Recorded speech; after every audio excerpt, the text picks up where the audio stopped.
Listo, padre. Buenas noches a todos. Es un placer estar aquí con ustedes. Nuestro tema del día de hoy es de la condescendencia a la responsabilidad de la vida. Y pues buenas noches, padre. Bienvenidos todos. Sí, buenas noches y gracias. Sí, bueno, los conceptos no siempre pueden ser expresados así con mucha precisión, ¿verdad?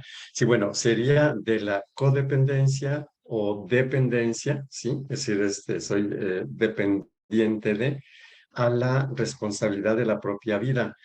Es una continuidad del tema de hace 8 días y naturalmente que estos dos temas son continuidad pues de otros. Y entonces lo contextualizo como lo hemos hecho en otras ocasiones. Este tema inició porque dentro de nuestras reflexiones llegamos a esa expresión de San Juan, ¿no? Que dice que el que no ama no conoce a Dios y el que ama conoce a Dios. Y dijimos, bueno, si esa es, si esa es la importancia de amar, bueno, pues hablemos sobre el amor, ¿verdad? Porque si no sabemos cómo amar, no vamos a conocer nunca a Dios. Y dentro de este caminito que hemos hecho, definimos el amor como el conjunto de capacidades que me habilitan para ejecutar conductas nutricias. ¿Sí? Y bueno, hablamos entonces de capacidades. Y desde la semana pasada iniciamos la reflexión que nos invita a entender la falta de capacidades, ¿sí?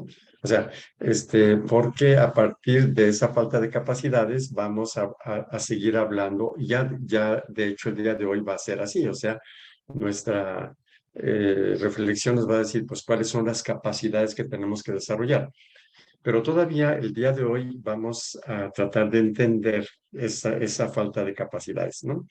Y entonces, digamos que quizá el concepto, o bueno, los dos conceptos centrales, nada más que empiezo por el segundo.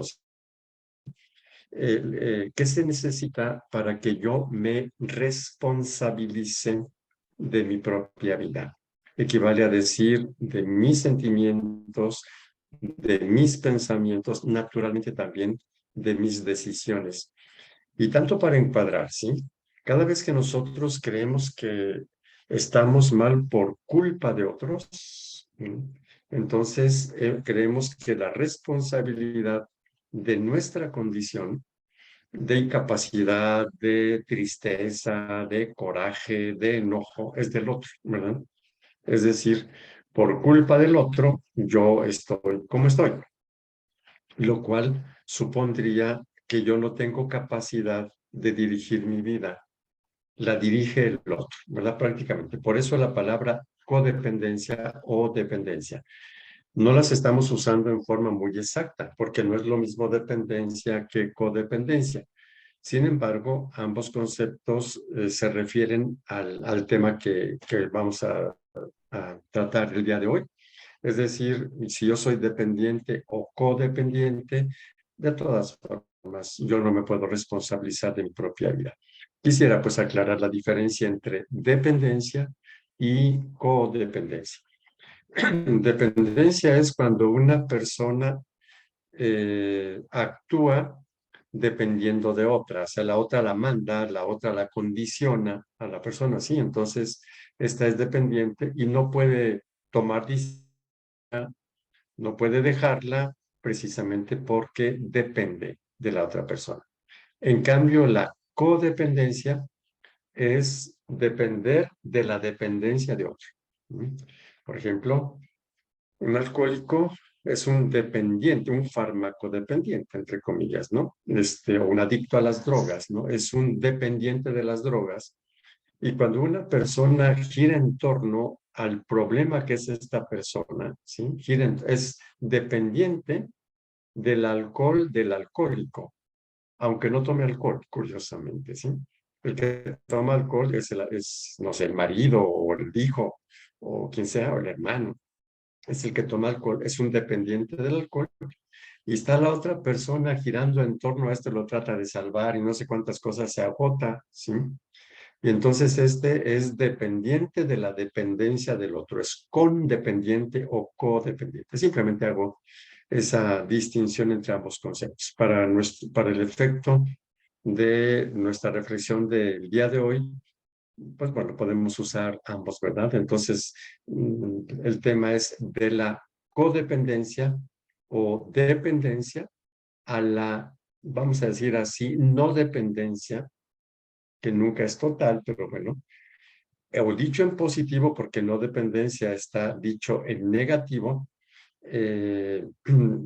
digamos, lo opuesto a la dependencia es la responsabilidad de la propia vida, ¿verdad?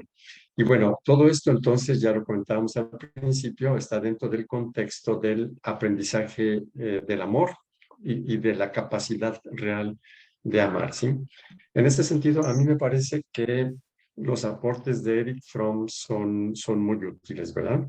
Y aclaró algunas de las premisas que él señala, sobre todo en esa obra clásica de Fromm, que se llama El arte de amar. Él dice que para la mayoría de los seres humanos el problema es que nos amen, bueno, es decir, porque no me aman, ¿verdad? Y son pocos los que se ponen el problema al revés, el objetivo, ¿no? Que yo sea capaz de amar, ¿sí?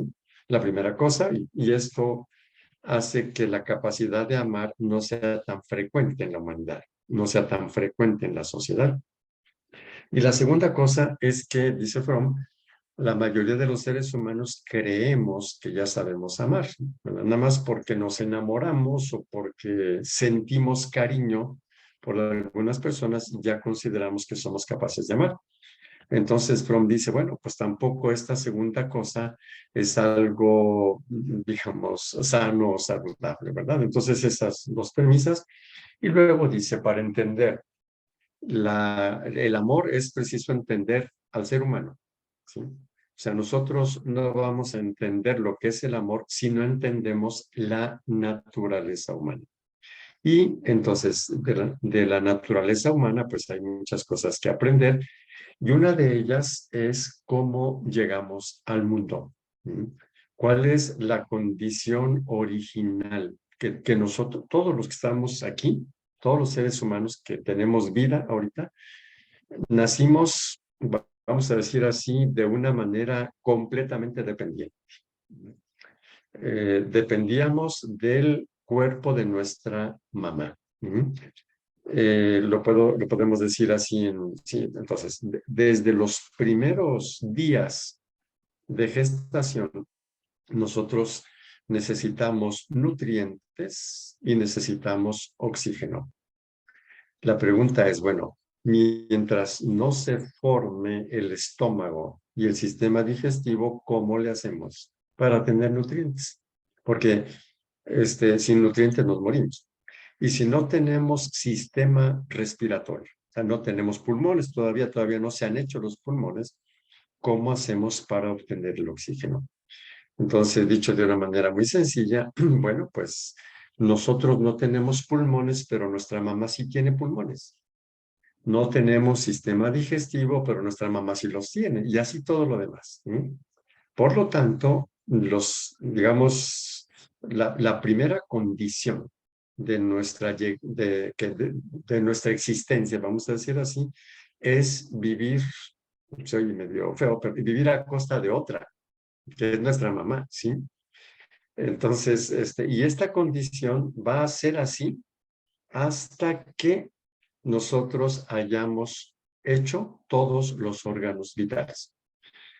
Esos 9 meses, que pueden ser 7 o incluso 6, ¿verdad? Los 7 mesinos o 6 mesinos, ¿sí? Esos meses son para que no solamente vayamos creciendo en tamaño y en peso, sino para que se vayan haciendo nuestros órganos vitales, ¿verdad? Llega un momento en el cual ya podemos respirar con órganos propios, digerir con órganos propios. Cuando llegue ese momento, bueno, cuando ya se formaron, ¿verdad? Todos esos sistemas vitales. ¿Y qué sucede entonces? Se corta el medio por el cual nosotros obteníamos nutrientes, oxígeno, protección, etcétera, que es el cordón umbilical. Entonces, ¿de qué está hecho el cordón umbilical? de una arteria y de una vena, ¿sí? Entonces es un cordón precisamente y tiene una arteria. Las arterias son esos canales por los que va la sangre llena de oxígeno.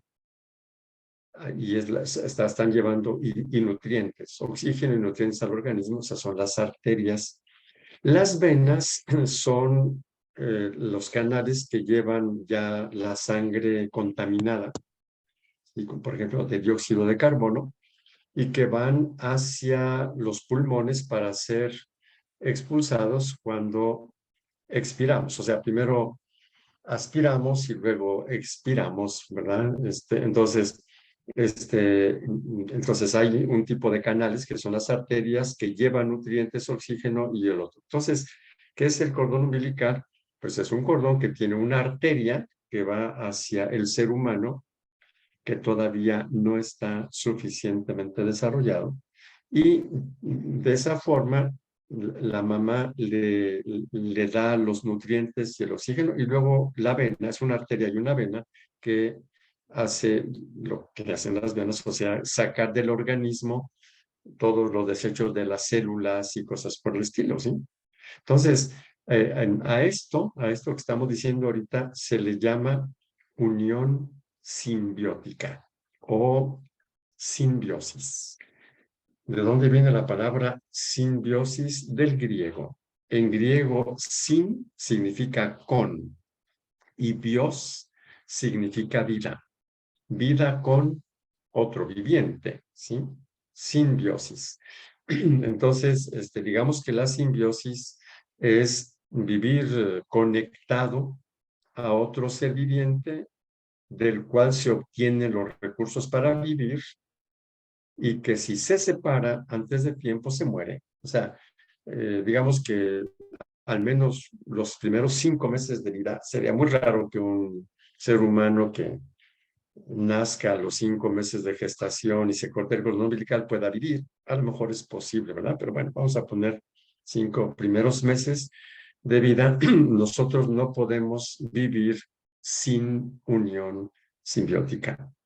Repito la síntesis de lo que acabo de señalar ahora, ¿sí? Nosotros fuimos concebidos como una célula muy peculiar que empieza a multiplicarse de forma no igual, porque la primera división, una de las células va a ser el cuerpo y la otra va a ser la placenta. Entonces, la que va a ser el cuerpo se multiplica más rápido que la otra. Es una inteligencia impresionante desde la primera división de células, ¿no? Entonces ya se va haciendo la placenta, se anida en el útero de la mamá y entonces empieza a vivir súper protegido por el útero de la mamá, alimentado con los órganos de la mamá, no suyos, ¿verdad? Repito brevemente, se va a cortar el cordón umbilical hasta que el cuerpecito del bebé sea autosuficiente para respirar, para digerir, etc. ¿Sí? Entonces empiezan a funcionar. Entonces pasa un tiempo para que ese cuerpecito produzca los órganos de autosuficiencia, vamos a decir así. Se corta el cordón umbilical, se acaba la unión simbiótica y subrayo biológica. Ojo, solamente se corta la unión simbiótica biológica. Cuando nace el bebé, ya respira por sus propios pulmoncitos, etcétera, pero si se le deja solito al bebé, dice, usted ya naciste, pues arréglatela solo, se muere el bebé. El bebé, sí. Entonces, si antes de nacer era biológicamente dependiente, recién nacido es psicológicamente dependiente. Si a los 2, 3 meses de gestación se corta el cordón umbilical, se corta la simbiosis, se muere. Lo mismo sucede después del nacimiento. Si después de un día de nacido, una semana, un año de nacido, se le deja, digamos, a que se las arregle solo, se muere. En ese sentido, el autor que he citado, Fromm, dice que al momento de nacer se corta el cordón umbilical biológico, más no el psicológico. Tendrá que llegar un momento en el que también se corte el cordón umbilical psicológico. Solamente que hay varias cositas que son diferentes al cordón umbilical biológico. Por ejemplo, la duración. Digamos que después de 6, 7 meses ya se puede cortar el cordón umbilical biológico, pero después de 6 o 7 meses de nacido o 9 meses de nacido, no, ni siquiera 3 años, ni 5 años, ni 10 años. Entonces, el cordón umbilical psicológico dura mucho más tiempo. Hipotéticamente, solamente hipotéticamente, se corta el cordón umbilical cuando el joven, ¿sí? El joven se independiza de sus padres, ¿sí? Entonces, así como en el orden biológico se corta el cordón umbilical biológico cuando ya puede respirar y digerir por sí solo, el cordón umbilical psicológico se corta cuando la persona ya puede, exactamente lo que decimos ahora, responsabilizarse de su propia vida. Hay dos diferencias, decía. La primera es la que acabo de señalar, dura mucho más tiempo, dependiendo de las épocas, ¿no? Y las culturas. Actualmente tendremos que decir que entre los 20 y 30 años, o quizá un poquito más, pero vean ustedes que para cortar el cordón umbilical psicológico, pues pasa muchísimo más tiempo. Pero la segunda cosa es aquí la importante, que es posible que un ser humano nunca corte el cordón umbilical psicológico, ¿sí? Es decir, que desde el punto de vista psicológico equivale a decir mental, emocional y de sus conductas, ¿sí? O sea, si las motivaciones de conducta, nunca corte el cordón umbilical psicológico y toda su vida esté, digamos, manejada, vivida en unión simbiótica psicológica, ¿sí? Entonces, no sé, por ejemplo, uno es el responsable de su felicidad o infelicidad, ¿sí? O sea, una persona adulta es la responsable de ello. Cuando uno le dice a otra persona, por tu culpa soy infeliz, yo estoy en unión simbiótica, no estoy en una vida autónoma, sanamente autónoma, sí, sanamente responsable, ¿no? Yo no puedo ser feliz por recursos propios, así como la persona, el bebé que está en el vientre materno, no puede respirar por recursos propios, o sea, no tiene pulmones o no sé, ¿verdad? Entonces, diríamos que si alguien dice, por tu culpa estoy sufriendo, ¿sí? Entonces está diciendo, eres tú, él o la responsable de mi felicidad, así como como el bebé que está en el vientre de su madre, dice, mamá, tú eres la responsable de que yo viva, ¿sí? No es tan sencillo porque es muy frecuente que nosotros de veras estemos convencidos que los otros son los culpables de ello. Por muchas razones. Seguramente lo hemos escuchado desde pequeñitos, ¿no? A los adultos cuando dicen, pero mira, tú me haces la vida imposible por tu culpa. Pues ya, pues sí, sabemos que más o menos es así. Hay canciones muy bonitas, entre comillas, pero que dicen esto, ¿no? Por ejemplo, una canción de los años 70, ¿verdad? Yo soy rebelde porque el mundo me ha hecho así. No sé si conocen esa canción, si la escucharon, ¿sí? O sea, el mundo me hizo así, es decir, yo no tengo decisión propia, no tengo responsabilidad propia, ¿sí? Sí, el mundo me ha hecho así. Otra canción, a lo mejor hasta más bonita, ¿verdad? Usted es la culpable de todas mis angustias, de todos mis quebrantos, ¿verdad? Usted me desespera, ya no le sigo, ¿sí? Entonces, y de veras, a veces se canta con mucha énfasis y de veras encarnándose todo ese asuntito. Y nosotros vamos como instalando en nuestra mente esa creencia, ¿sí? O sea, de veras los demás tienen la culpa de que yo sea feliz o infeliz, ¿verdad? Incluso puede darse que se establezca una relación amorosa de tipo simbiótico, ¿sí? Entonces, por ejemplo, cuando alguien dice, eh, yo me quiero casar contigo, ¿sí? Porque tú me harás feliz, ¿sí? Es decir, ya le cargaron la responsabilidad a la otra persona, ¿sí? Y como nadie puede cargar esa responsabilidad, pues claro que no lo va a hacer feliz. O sea, no puede asumir lo que le corresponde a este. ¿Sí? Va a fracasar. ¿Y qué podemos prever? Pues que van a terminar bien enojados porque, pues, si la otra persona era la responsable de hacerme feliz porque no cumple con su deber, ¿verdad? Porque no hace lo que tiene que hacer, ¿verdad? Sí.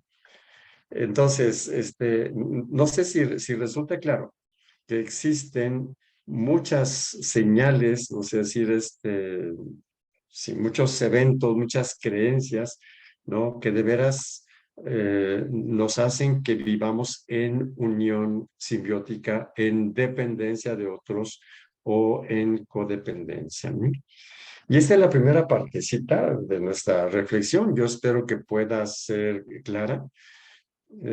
Hacia el final voy a hacer una síntesis ya con algunas imágenes o textos, ¿verdad? Últimamente pues lo dejo más hacia el final. Pero ahora viene la otra parte. Ok, entonces, ¿y ahora cómo le hago? ¿Sí? Ahora, ¿cómo le hago para, para responsabilizarme de mi propia vida? Y si los demás me están fastidiando, ¿cómo es que yo digo que yo soy el responsable de mi vida si me están fastidiando los otros, ¿verdad? Diríamos de inmediato que es ¿por qué me quedo ahí? Por ejemplo, ¿sí? Los otros son responsables de fastidiarme, pero yo soy responsable de estar ahí, ¿sí? Que no tengo a dónde ir, bueno, pues empiezo el trabajo personal para habilitarme a estar en otro lado, por ejemplo, o hacer otra cosa. O, por ejemplo, pues si son palabras con las que me fastidian, ¿por qué les doy tanta autoridad a esas palabras? ¿Sí?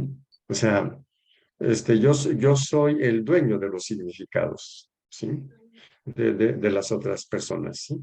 O por ejemplo, decir, ¿cómo quieren que sea feliz? Nadie me hace caso, ¿sí? ¿Por qué mi vida depende de que me hagan caso en primer lugar? ¿Sí? Segundo, ¿por qué sigo hablando con quien no me hace caso? Porque sí, o sea, ya son mis decisiones, que no siempre es fácil ser conscientes de ellas, ¿sí? O sea, nos damos cuenta de lo que los otros hacen, ¿verdad? Pero no siempre de nuestras decisiones de estar con los otros o de no estar, o de estar de un modo o estar del otro, ¿sí? Y hay personas que dicen, pero ¿cómo es que yo, si yo me voy a otro lado, qué hago? No sé qué hacer. Pues me quedo ahí, ¿sí? O sea, no asumo el riesgo de aprender, por ejemplo, a hacer otras cosas, ¿sí? Y esto es, vamos a decir así, en términos de toma de decisiones, de que se me ocurra o no se me ocurra. Pero la parte más difícil, me parece a mí, es los sentimientos que tenemos, ¿sí? Que un momentito más voy a poner ahí algunas imágenes y recordar alguna película que es muy útil para entender lo que estamos comentando ahora, ¿no? ¿Sí? Por ejemplo, si de pequeño yo me sentía morir cuando no me hacían caso, ahora que no me pasa nada si no me hacen caso, pues me siento morir si no me hacen caso. De hecho, no me pasa nada, ya estoy grandote, ¿verdad? Ya crecí. Pero yo tengo dentro una vivencia que la vuelvo a vivir, la revivo. Voy a repetir otra vez, la revivo, la vuelvo a vivir. Voy a cambiar el verbo, la recuerdo, ¿sí? Recordar es vivir, dice el dicho. Sí, en efecto. Lo que pasa es que a veces no somos conscientes de que estamos recordando algo. Para esto, vuelvo a contar otra vez esa experiencia que sucedió, ya les he comentado en otra ocasión, que fui a dar unas pláticas de ejercicios espirituales a unas postulantes allá en la ciudad de Aguascalientes hace como 20 años. Y bueno, duran una semana y y hay quien quiere hablar con uno, pues habla de las personas que están haciendo ejercicios y el último día llega una muchacha y me dice, oiga, bueno, quiero hablar con usted. Antes quiero decirle que cuando lo vi me cayó de la patada. ¿Mm? O sea, me cayó así, pero de veras de... ¿sí?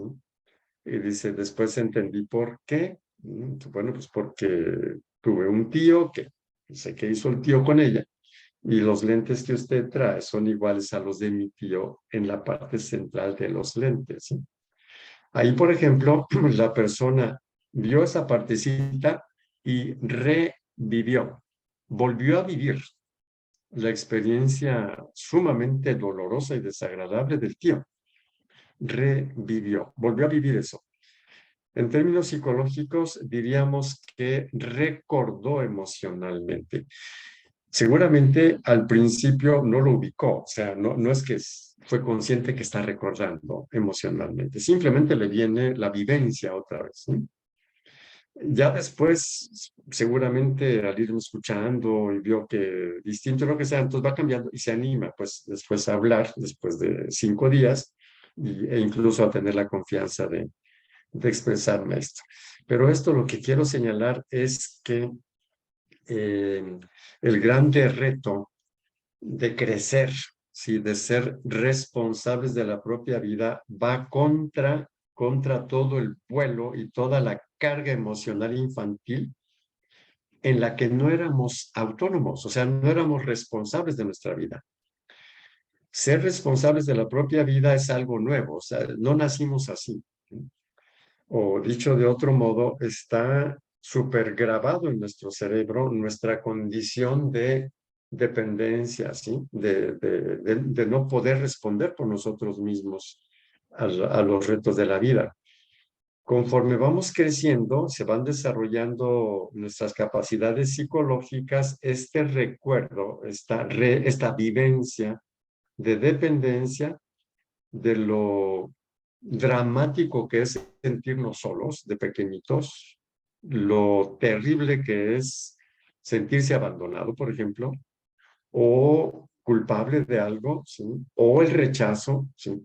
Son experiencias o sea, muy feas, muy dolorosas de pequeños y de veras sin recursos. Bueno, pues eso está en memoria, lo tenemos ahí. Y se va a revivir con cualquier estímulo que se asocie un poquito con eso, como lo de los lentes, por ejemplo. El gran reto del amor y del crecer es que yo desarrolle las capacidades de autonomía, o no sé cómo decir, adulta, ¿sí? Las desarrolle y me arriesgue a ser adulto, me arriesgue a dejar esas dependencias infantiles. Y uso el verbo arriesgarse, porque en términos subjetivos es un verdadero riesgo, ¿sí? Aquí también les recuerdo otro hecho que ya he comentado en otras ocasiones, y bueno, solamente para subrayar esta cuestión. Yo me encuentro ahorita en la ciudad de Saltillo, donde hace van a ser 45 años fui ordenado sacerdote. Pues hace 45 años, pues un chavillo ya sacerdote, ¿verdad? Con no experiencia. Y un domingo me dicen, oye, falta un sacerdote para una misa en catedral. Pues ya sí, ahí voy. Pero ya cuando iba a salir a la misa vi la catedral llena y me asusté porque era mucha gente, ¿sí? Entonces, aquí, por ejemplo, o sea, al ver muchísima gente, surge el niño interior temeroso, ¿sí? Ante grupos.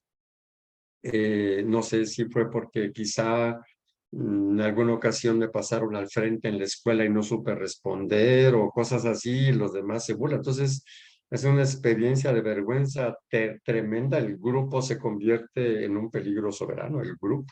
Cuando veo un grupote allá en catedral, pues claro que en milésimas de segundo me conecto con aquello, ¿verdad? Pero como lo voy a comentar un poquito más adelante, pues ya no estaba tan chiquito, entonces ni modo de no salir, pero había que salir a la misa, no que dijéramos, ¿saben qué? El padre tiene miedo, así que se acaba la misa, pues no, tampoco. Entonces, en los pocos segundos así, hice un ejercicio adulto, lo cual no cancela el miedo, ¿sí? El miedo del niño. Entonces digo, bueno, ¿qué me pueden hacer estas gentes? Yo he estado como feligrés allí en catedral, allí está, y con mucha gente, y nunca he pensado que porque somos muchos vamos a agredir al padre, ¿verdad? No porque somos muchos, pues claro que no, o sea, digo, y no creo así. Entonces un poquito así, digo, no, sí, no me van a hacer nada. Entonces, digamos, la decisión de salir es guiada por el adulto, pero con un niño súper asustado, ¿sí? Por eso es que es un riesgo, ¿sí? O sea, me arriesgué entre comillas. Objetivamente no había ningún riesgo, objetivamente, pero subjetivamente sí, y es a lo que me quiero ahora referir, porque no, digo, es muy difícil que haya otro modo de crecer. ¿Sí? Entonces, por eso subrayo la condición humana inicial que todos tenemos grabado en la base del cerebro, ¿sí? O en la base de nuestra experiencia, es la experiencia de ser completamente vulnerables, ¿sí? Sin recursos personales de sobrevivencia y completamente dependientes de otros. Eso lo tenemos muy, muy grabado. Y bueno, también es útil porque también hay que cuidarse porque de veras somos vulnerables, pero en ciertas circunstancias en las que no hay peligro, como celebrar una misa con la catedral llena, ahí es donde ya nos está hablando un poquito, ¿no? Y entonces, parecería ser que no hay otro modo de crecer más que arriesgarse creyendo en el adulto o arriesgarse creyendo en la propia inteligencia, ¿sí? Arriesgarse en base a datos objetivos. Ya usé la palabra objetivo, que fue nuestro tema de hace 8 días, ¿sí? Entonces, hace 8 días decíamos que el narcisista mira las cosas desde sus miedos y sus necesidades, ¿no? Así es de que si yo tengo miedo de que otro actúe como yo no quiero, me enojo con el otro porque debería actuar como yo quiero, ¿sí? Ese es el narcisista, vamos a decir así, ¿no? Entonces yo debo, digamos, arriesgarme a aceptar que los demás son distintos, por ejemplo, y que si otros deciden irse, están en su derecho, pero yo me voy a quedar solo, sé qué hacer. Claro que eso me lo dice mi inteligencia adulta, ¿sí? Pero mi recuerdo, mi memoria afectiva no lo sabe. Entonces, por eso es que es riesgo, vamos a decir así, ¿sí? Y aquí es entonces donde está el grande reto de pasar de la dependencia y de la codependencia a la responsabilidad de la propia vida, ¿no? Y aquí entonces ya pongo algunos ejemplos y luego pongo unas diapositivas para sintetizar y completar un poquito las cosas, ¿verdad? Si yo, por ejemplo, creí que una persona eh, iba a ser para mí una amistad maravillosa, yo estoy bien contento y resulta de que me dice, no, contigo nada, y se va. Sí, que yo pueda decir, fue mi responsabilidad haber creído eso. ¿Quién me manda a creer hacia las primeras, verdad? Me desilusionó, pues, ¿quién me manda a ilusionarme? La ilusión la hice yo. El otro no cumplió, no tiene por qué hacerlo. Sí, pero te dejó solo y es mi responsabilidad saber qué hacer ahora, por ejemplo, sí. O sea, no es tan sencillo el asunto. ¿Y ahora qué voy a hacer? ¿Sí? Pues ahora pues voy a ser más prudente, voy a tener más datos, voy a tratar de enriquecer mi persona para que en las amistades yo pueda ofrecer cosas más valiosas, poder distinguir, ¿sí? Si no me vuelve a pasar otra vez lo mismo, ¿sí? Tengo la responsabilidad de aprender, ¿sí? Que luego encuentro una persona maravillosa, ¿sí? Perfecto, estoy felicísimo con esa persona, sabiendo que yo soy el responsable de mi felicidad, yo soy el responsable de mi confianza, yo soy el responsable de mis expresiones, ¿sí? No soy el dueño, por ejemplo, ¿sí? No soy yo quien decide que, ¿sí? Yo soy el que decide escuchar o no escuchar, ¿verdad? Si yo creo que porque yo necesito esto, la otra persona lo tiene que hacer y no lo hace y sufro por estar creyendo una cosa que no es cierta, ¿sí? No sé si con estos ejemplos va resultando claro que responsabilizarme de mi propia existencia para superar las uniones simbióticas, ¿sí? No es nada sencillo, ¿no? Supone riesgos, aguantar, etcétera, situaciones difíciles, supone desarrollo de habilidades, ¿sí? Supone ser bien consciente de que los demás no están obligados a responder a mis expectativas, ¿sí? Por eso es que es maravilloso cuando una persona responde a todo lo que uno aspira, ¿no? Porque lo hizo libremente. No es tan sencillo, no es tan sencillo eso, ¿sí? Hay personas que, por ejemplo, están reteniendo a la fuerza a una persona porque creen que si se les va, ya no hay nadie en el mundo, ¿no? Y tratan de retenerla, que es la mejor forma para que se les vaya, ¿sí? La van a botagar y todo, ¿sí? Es que es como una necedad, vamos a decir así, ¿sí? Este es entonces, vamos a decir, el grandísimo reto, un reto del amor, ¿sí? Entonces, si yo no supero la unión simbiótica, entonces yo voy a vivir de otros. Yo no les voy a ofrecer a los otros algo valioso. Yo se los voy a chupar eso de los otros, ¿sí? Y si el otro dice, no, pues yo ya no, yo no lo dejo ir. Y eso no es amor, ¿verdad? Eso sería utilización de la persona, ¿no? Entonces, no es nada sencillo decir, perfecto, o sea, yo pensé, pero es tu decisión y perfecto, ¿sí? No soy el dueño de...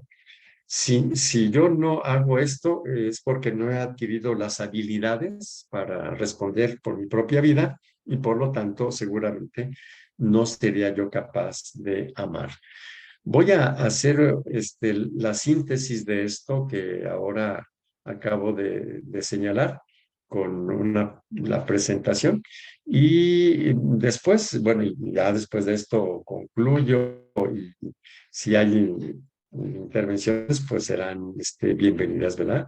Nuestro tema, ya vimos, de la codependencia, añadiría de la dependencia a la responsabilidad de la propia vida. Les había recordado alguna cosita del aporte de Fromm, ¿no? Dice él, todos los intentos de amar están condenados al fracaso a menos que se procure del modo más activo desarrollar su personalidad total o la personalidad total en forma de alcanzar una orientación productiva. Yo soy el que debe producir las decisiones mías, no son los otros los que, por su culpa, etcétera, de producir una vida satisfactoria y feliz o infeliz, ¿verdad? Y para ello dos premisas que también ya recordaba al principio. Dice, para la mayoría de la gente, el problema del amor consiste fundamentalmente en ser amado y no en amar. Y la segunda cosa, la mayoría cree que es fácil amar y que el problema es simplemente el encontrar el objeto apropiado, ¿sí? Es algo así como decir, yo no amo porque todavía no aparece la persona maravillosa que merezca que yo la ame o que me suscite el amor. Por eso no amo, no ha aparecido el objeto de mi amor. Dice, no, el amor no es una cuestión de los otros, ¿sí? Es algo que yo debo desarrollar. Y entonces lo que habíamos comentado, ¿no? Dice Fromm, no se comprende lo que es el amor sin comprender la naturaleza humana, ¿sí? el ser humano es la única criatura sobre esta tierra que es consciente de su estado de separación y por lo tanto es consciente del riesgo que corre de quedar abandonado. Por eso amarramos a las personas, por el miedo a quedar abandonados. Es el ser humano es el ser que nace más vulnerable de todos los demás seres, ¿sí? Y es el único autoconsciente. Dice, o sea, un perrito abandonado sufre el abandono, pero no reflexiona y sí, lo sufre. Los seres humanos, en cambio, además somos conscientes de ello y esto añade más sufrimiento. Y ya comentábamos, nosotros iniciamos nuestra vida en unión simbiótica, ¿sí? Esta condición del ser humano permite comprender que su tendencia a la unión puede resultar de su miedo al abandono. Muchas relaciones familiares o de pareja entre esposos son de pelea continua porque ambas partes, o al menos una de las dos partes, tiene mucho miedo de ser abandonado o abandonada y entonces intenta controlar de modo inadecuado a la otra parte. En este sentido, la motivación de la tendencia a la unión, lo que anima sería el miedo, ¿sí? Es decir, la unión simbiótica está motivada por el miedo al abandono, el miedo a quedar, ¿sí?, sin posibilidad de sobrevivencia, más que por el amor. Ya esto es lo que se conoce como unión simbiótica. El inicio de la vida se da en unión simbiótica con la madre y permanece hasta que el cuerpo del bebé puede ejercer sus funciones biológicas en forma autónoma. De la misma manera también, si nosotros estaremos amarrando ilegítimamente a otra persona hasta que no desarrollemos en forma suficiente nuestras capacidades psicológicas, ¿sí? Mientras no se desarrolle suficientemente sus capacidades, no desarrolle psicológicas, vivirá en unión simbiótica psicológica, ¿sí? Y es posible que no las desarrolle nunca, que es lo que comentaba al principio.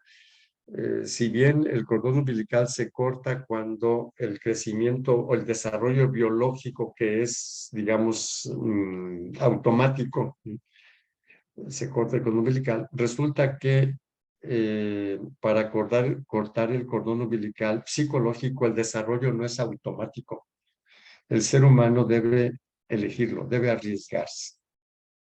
Dependencia y codependencia sería la unión simbiótica psicológica, responsabilizar a otro de la propia felicidad o infelicidad, problemas de relación, carencia de flexibilidad, etcétera, serían señales de que no se ha superado la unión simbiótica. Condición para cortar el cordón umbilical psicológico, la madurez, lo que llamamos madurez humana. Que aquí les presento un texto de Virginia Satir que dice en qué consiste la madurez humana. Hay muchas formas de describirla y aquí presento esta. Maduración es el estado en el cual un ser humano está por completo a cargo de sí mismo.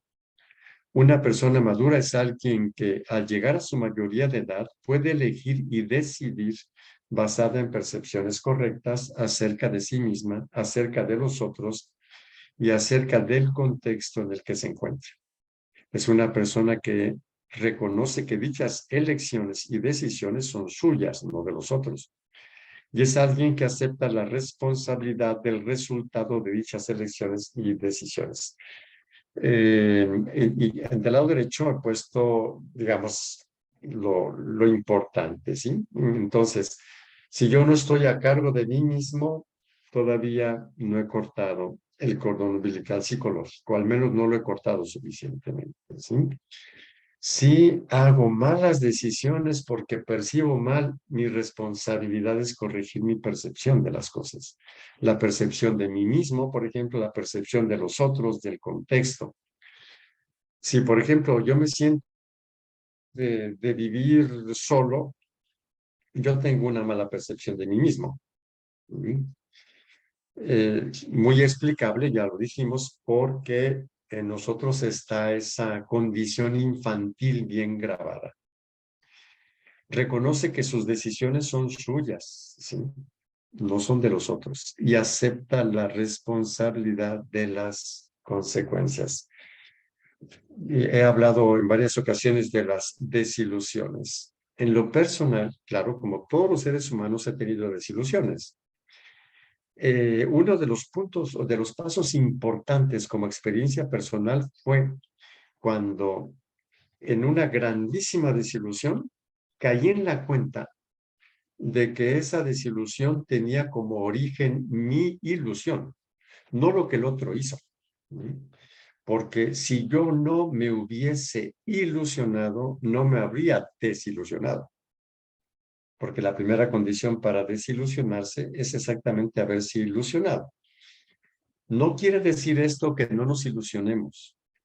Sí, lo que aquí quiero señalar es que en el caso de que nuestras ilusiones sean ilusorias, o sea, que no sean verdaderas, pues yo sufriré una desilusión, pero asumo la responsabilidad de haberme ilusionado y por lo tanto de los resultados, ¿verdad? Que finalmente son favorables, no digo bonitos, son horribles, pero son favorables porque me hacen ver las cosas como son, no como ilusoriamente yo creía. En ese sentido, podemos hablar y hablamos en algunas ocasiones del niño interior herido, la sanación del niño interior y cosas por el estilo, ¿sí? Y es lo que comentaba también en su momento, ¿sí? La responsabilidad de la propia vida pasa por las revivencias. Recordar es vivir, ¿sí? De los recuerdos. Pero cuando uno habla de recuerdos, cree que son recuerdos, no, son volver a vivir otra vez, ¿sí? Como la muchacha que, por los lentes que traía, ¿verdad? Sí, sí, sintió mucho por el tío, ¿no? Entonces, las revivencias de las situaciones angustiantes y dolorosas de la infancia, ¿sí? O sea, repito, o sea, para que yo vaya desarrollando la responsabilidad de mi propia vida, voy a pasar por revivir las situaciones a veces muy duras de la infancia, ¿sí? El adulto debe actuar sintiéndose desprotegido, pero consciente de que se puede proteger a sí mismo. Sintiéndose desprotegido, ¿por qué? Pues porque así fue la experiencia infantil. Entonces, ante esa situación uno se siente desprotegido, para como cuando iba a celebrar la misa en la catedral, ¿verdad? ¿Sí? Esa vivencia la tengo allí, pero ya crecí y soy consciente, entonces estoy usando mi inteligencia, que sería mi yo adulto. El riesgo asumido, en el caso del ejemplo tan sencillo de salir a celebrar la misa en catedral, fue no porque no sintiera angustia, sí la sentía, sino fue porque confiaba en mi entendimiento adulto, ¿sí? Es decir, que no me iban a hacer nada, todos estaban ahí, ¿sí? Por mucho que yo lo sintiera, ¿sí? En esto se basan los talleres de sanación del niño interior, de las heridas infantiles y cosas por el estilo, ¿sí? Por eso he puesto dos imágenes de una película que en español le han llamado Mi encuentro conmigo, de Bruce Willis. Posiblemente ustedes la hayan visto por allí. Me parece que es una película que ilustra mucho la cuestión del yo niño, ¿verdad? Les digo muy rápidamente, entonces Bruce Willis aquí está reconociendo un poquito que este niño es él mismo. Aquí tiene 40 años, o va a cumplir 40 años y aquí va a cumplir 8, ¿sí? Que fue el momento en el cual se trauma, entre comillas, ¿no? Y le viene un tic, ¿no? Ahí en ¿sí? Entonces, digamos que la primera parte de la película es el rechazo a su propio niño interior, ¿sí? El rechazo a su infancia, ¿sí? Ese no quiere, ¿sí? Pero ni modo, el niño no se puede, no se va. Pide consejo y le dice, pues mira, mejor pregúntale al niño, porque o sea, si eres tú mismo, ¿sí? Y entonces empieza a reconocerlo y llega el momento en el cual se da cuenta dónde adquirió un tremendo sentimiento de culpa por la muerte de su mamá, que le instaló el papá, ¿sí? Y tenemos entonces acá en la imagen de abajo, ¿sí?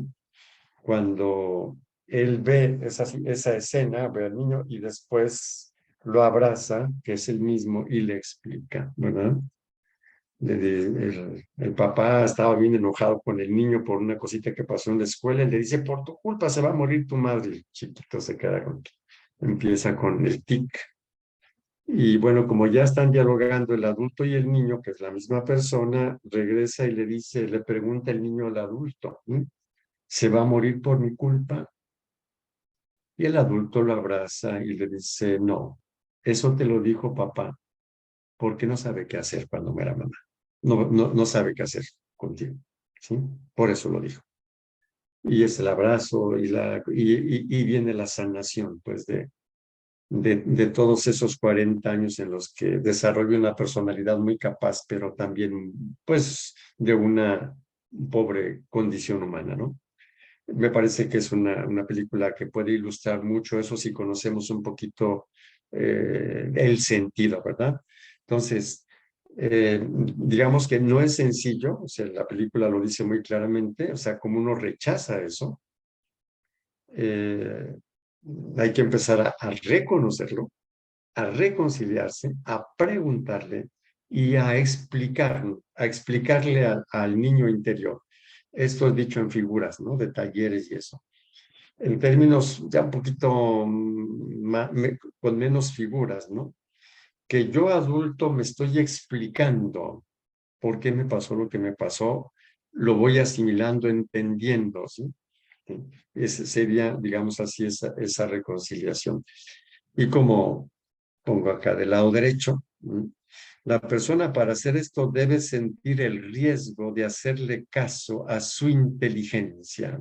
Esto es, a su yo adulto, hacerle caso a los datos objetivos, que fue lo que veíamos hace 8 días, ¿verdad? No es nada sencillo. Por ejemplo, si alguien me dice tonto, menso, u otras palabras peores, sí, pero mi yo adulto, si está bien desarrollado, es decir, el otro está insultándome porque no tiene otro recurso, está completamente frustrado, ¿sí? Cree que yo debía hacer lo que él quería o no sé, y pues es lo único que puede hacer, insultar, pobre. Después mi inteligencia sabrá qué hacer, si le pongo un alto, si me río, si no hago nada, no sé, sí. Pero que yo me quede afectado porque me dijeron tonto, ¿no? Ese es mi yo niño. Si yo creo que me siento mal porque, es decir, el culpable de mi malestar es el otro, yo todavía soy dependiente. ¿Sí? Todavía necesito que el otro hable bien de mí para yo sentirme bien, ¿sí? La unión simbiótica, por allá. Entonces, y aquí voy a quitar las diapositivas para empezar nuestro aterrizaje, ¿no? Entonces, el gran reto del amor es ir creciendo en este sentido. De otra forma, yo no voy a poder amar evangélicamente, tampoco humanamente, ¿verdad? Es decir, por ejemplo, la frase de Jesús, amen a sus enemigos. ¿Quién es el que puede amar a los enemigos? Primero, que es inteligente y no se pone ya que los enemigos le hagan lo que les dé la gana. O sea, sí es inteligente. Pero el amor a los enemigos solamente es posible en las personas que se han responsabilizado de su propia vida y sus propias decisiones. ¿Por qué yo tengo que amar a una persona, aunque le tenga que poner límites y todo? Pues porque puedo. ¿Sí? Si no, nunca se va a dar. ¿Sí? O puedo o no se da. ¿Mm? Y claro que cuando una persona es capaz de tener esta responsabilidad en su vida, cuando tiene una relación de mucho cariño y de mucho amor, pues claro que es fabuloso, porque le está dando a la persona que ama mucho, porque, ¿cómo decir? No necesitaría recibir para dar, ¿sí? Lo cual no quiere decir que todas las relaciones sean saludables. Si las dos personas lo hacen fabuloso, pero si una persona es narcisista, bueno, pues no responsabilizará al narcisista de su infelicidad, será feliz con todo el narcisista, con un poquito más de dificultad, ¿verdad? Pero claro que su amor no será una relación enferma con el narcisista, ni tampoco una generosidad que le ayuda al narcisista a empeorar, ¿verdad? A ser más narcisista de lo que ya era. Se requiere mucha sabiduría y claro que en su momento la seguiremos teniendo presente, ¿no? Pero el día de hoy lo que interesaba era ver esta, ¿qué será? Esta responsabilidad que los adultos tenemos de nuestra manera de pensar, de nuestras decisiones, de nuestros sentimientos, que es una de las cosas más difíciles, ¿no? Y de las consecuencias de todo esto. Bueno, yo aquí me detengo y no sé qué pensé yo que o quería ser más breve, pero no pude. Entonces, no sé si hay alguna reacción por allí, ya sé si, no sé, a ver, aquí tú nos Sí, dirás. padre. En Facebook todavía no, pero Javi nos dice, padre, entonces ante ataques y comentarios no positivos, sino descalificativos y comentarios negativos, ¿nuestra postura debe ser? Entonces, o sea, cuando alguien nos descalifica, ¿cierto? Sí, ok. No hay una receta, hay discernimiento. Ujú. Entonces, puede ser que otra persona, a ver, ¿cómo decía? Descalificar, ¿qué más? Para yo tener en cuenta. Ataques y comentarios no positivos, sino descalificativos y comentarios negativos. Ok, perfecto. Entonces, cuando una persona hace un comentario negativo hacia mi persona, es posible, primero, que tenga razón, o sea, que dice las cosas mal. Segundo, que desconoce. ¿No? O sea, un dato así. O tercero, pues que es una persona especialista en eso, ¿sí? Puse tres posibilidades, puede haber muchas más. Entonces, es diferente, ¿sí?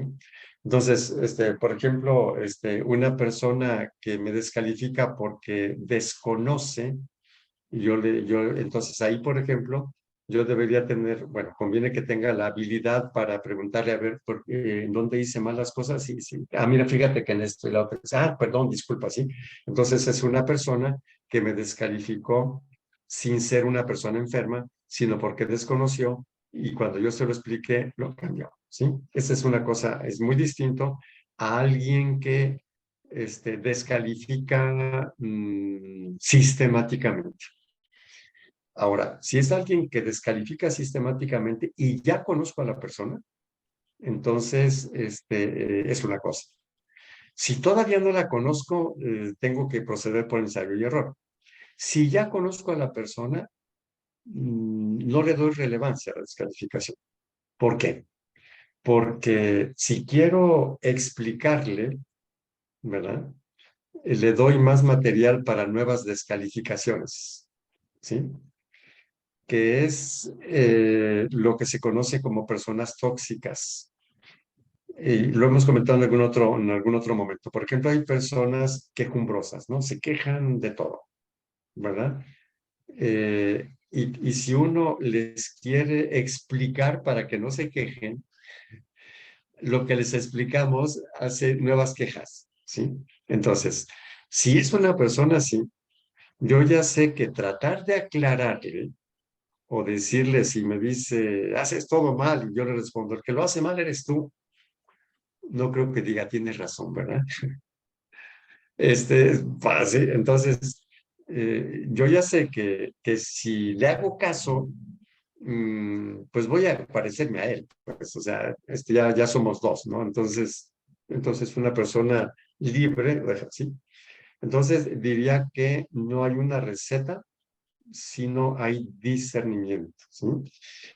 Si es una persona que sistemáticamente descalifica y yo no puedo evitarla porque mientras no tengo otro trabajo ahí, bueno, escucho, ¿sí? O es un hermano o lo que sea, ¿sí? Pero si es un amigo o amiga, entonces ahí sí sería muy raro que yo mantuviera esa amistad. En términos, o sea, ahí discernimiento dice, no, o sea, pues esta persona, bueno, pues si puedo le ayudo, pero si se deja, si no, pues no, porque no puedo obligar nada, pero que esto pueda ser amistad, no puede ser, ¿sí? No es tal. Basta ver cuál es la naturaleza de la amistad. En la amistad, el elemento central se llama benevolencia. O sea que uno quiere el bien de la otra persona, ambos, ¿sí? Ok, eso es lo que diría. No, no amplío más la respuesta, pero diría que no hay una receta. Así de cuando una persona me descalifica, hay que hacer esto. Depende, ¿verdad? Entonces, ahorita puse algunas posibilidades y es cuestión de que nosotros evaluemos, hagamos discernimiento, ¿no? Muy bien, sí. Muchas Y gracias, gracias. padre. Y, sí, Gisela, no sé si hay algo más por allí. ¿Alguien más quiere hacer algún comentario, alguna pregunta?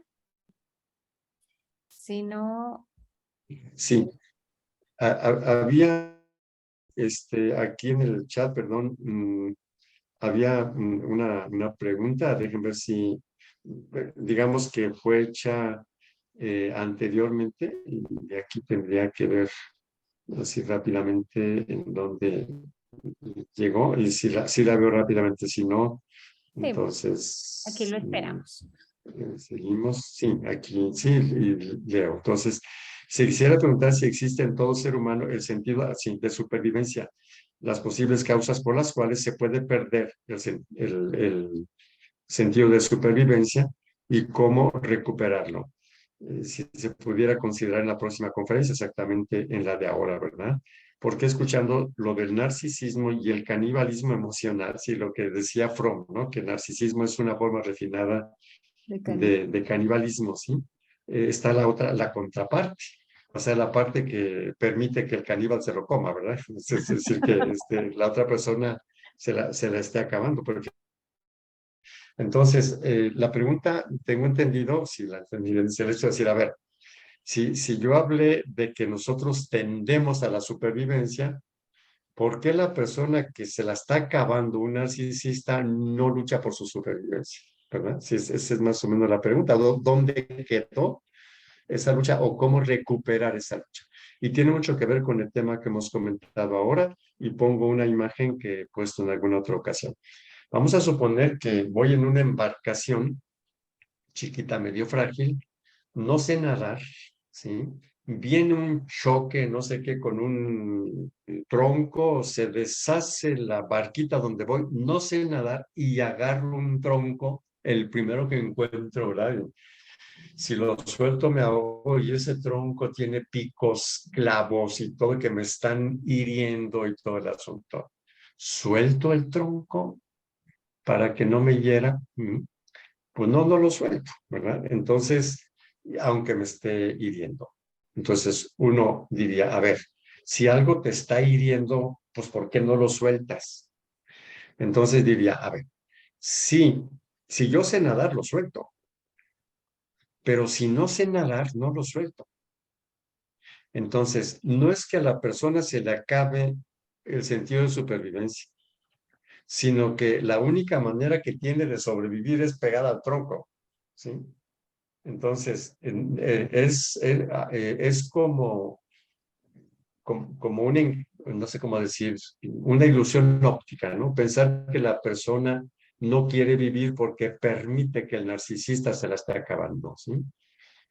No, el asunto es que la persona cree que sin el narcisista se hunde en la vida, no puede vivir, ¿sí? Entonces aguanta clavos, picos, golpes, insultos y todo el asunto, pero no suelta porque no. Entonces, ¿cuál es la solución? Lo que acabamos de decir ahora, responsabilizarse, o sea, habilitarse para responsabilizarse de su propia vida, ¿sí? Entonces, eso sería. Me recuerdo que hace, no sé, como 20 años, ahí en Guadalajara, exactamente empezaba a dar un curso sobre el maltrato y el abuso emocional. Y empecé señalando eso, ¿no? Que todos nosotros tenemos como un vigilante que protege nuestra vida. Y una de las preguntas en un papelito es, oiga, ¿y por qué mi vigilante se durmió? ¿Verdad? Es decir, ¿por qué no me puedo proteger? Y precisamente ponía este ejemplo. Si no se durmió tu vigilante. Lo que pasa es que es un error de percepción. Tú percibes o crees que sin el que te acaba, no puedes vivir. ¿Qué haces? Pues aceptas que te acabe. pero aceptas que te acabe no porque se haya dormido tu vigilante, ¿verdad? O porque, sino porque es tu único medio de sobrevivencia. Bueno, crees que es tu único medio de sobrevivencia, ¿sí? Entonces, eso sería. No sé si hay alguna otra Sí, padre. intervención por ahí. Rosy Aceves dice, solo agradecer, excelente plática, muchas gracias, padre. Ahorita vamos contigo, Lupita, perdón. Guille dice, agradezco formar parte de este grupo, gracias, padre, por compartir su sabiduría. Y Marcela Ortiz dice, padre, muy explícito, poner límites, aunque duela, pero si estás casada, necesitas mucha sabiduría para compartir con él, convivir con él, perdón. Claro. Así es. Sí, y es una pena cuando ya estando casados haya uno o una narcisista, ¿sí? Es una pena porque, mm, pues sí, sí, permanecen fieles, pero sin capacidad de amarse. Eran ahí ligados, pues sí. Creo que había por ahí un comentario escrito, Ofelia, algo así vi por allí. Ofe dice, en su opinión también sería necesaria una autonomía económica porque el sistema socioeconómico ¿por qué el sistema socioeconómico y político no fomenta esa autonomía? Muchas gracias por la charla. Sí, claro, sí, puede ser que el sistema socioeconómico no la fomente, pero hay ejemplos reales, ¿no? En los que las personas que no son autónomas económicamente y viven una situación así, poco a poco se van haciendo autónomas. Estudian, etcétera, y lo logran.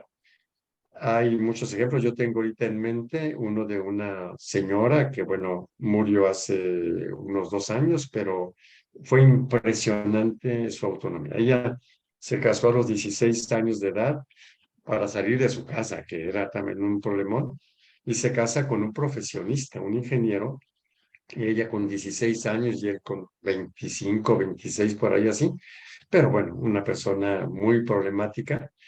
Ella se embaraza una vez, luego se embaraza otra vez, con 2 niños pequeñitos, decide empezar a estudiar, ¿sí? La secundaria, luego la preparatoria. Cuando ella decide estudiar, se embaraza por tercera vez.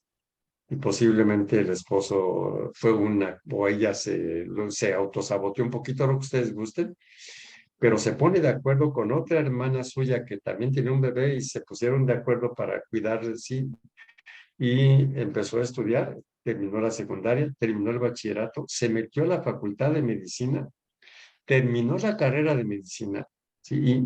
O sea, de veras, en serio, y me platicó cómo hacía el asunto y era increíble, impresionante. Ella, por ejemplo, se iba allí en Guadalajara, ¿sí? Desde el barrio de Santa Tere hasta la Facultad de Medicina, por allá por el Hospital Civil, y salía a las 11 de la noche, el último camión que le llevaba para ahí, y en tiempo de lluvias a veces unos aguacerazos terribles, 11 de la noche con un aguacerazo caminando 7, 8 cuadras, ¿sí? Termina la carrera de medicina y hay la reforma educativa en la que los maestros de primaria deberían ser por áreas, no por materias. Entonces, un área era exactamente biología, química y no sé qué, y solamente los médicos tenían esas tres. Le ofrecen y empieza a trabajar como maestra, llevándose al último hijito que nació cuando ella empezaba a estudiar, que tenía 7, 8 años. Allí en la clase sí, de secundaria, maestra de secundaria. Luego hace una maestría en educación y luego hace un doctorado en educación, ¿sí? Claro que la relación con el marido era insoportable, ella salió casi con golpes ahí de la casa, hizo su autonomía, y después tenía su propia casa excelente, su trabajo, ya estaba jubilada, la seguían buscando para direcciones de tesis. Yo decía, oye, tú hiciste realmente de veras algo impresionante. Y uno dice, a ver, esta persona se casó con un tipo enfermo, vamos a decir así, sin la secundaria terminada, a los 16 años de edad, con 3 hijos, ¿sí? Ahora, a ver quién le discute a esta persona, ¿verdad? Entonces, cuando alguien dice, sí, la sociedad, claro que la sociedad no lo favorece, claro que no tenía recursos económicos, ¿verdad?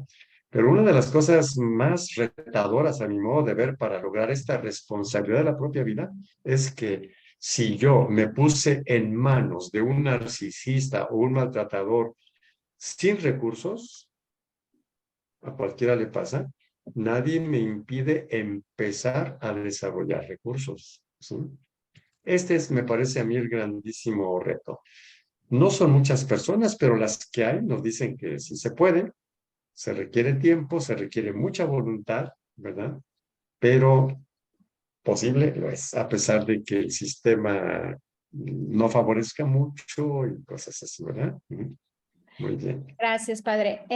Mayra Martínez dice, como siempre, muchas gracias. Y creo que Lupita tenía un comentario desde hace ratito. Adelante, Quiero Lupita. agradecerle al padre. Me quedó muy claro que en la edad, pues, de la niñez es donde se genera, ¿verdad, padre?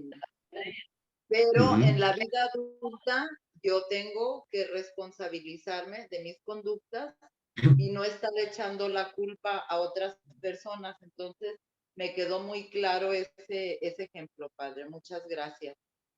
Sí, sí, gracias, Lupita. Y aprovecho para señalar que en la infancia es, digamos, donde están los recuerdos básicos iniciales, ¿sí?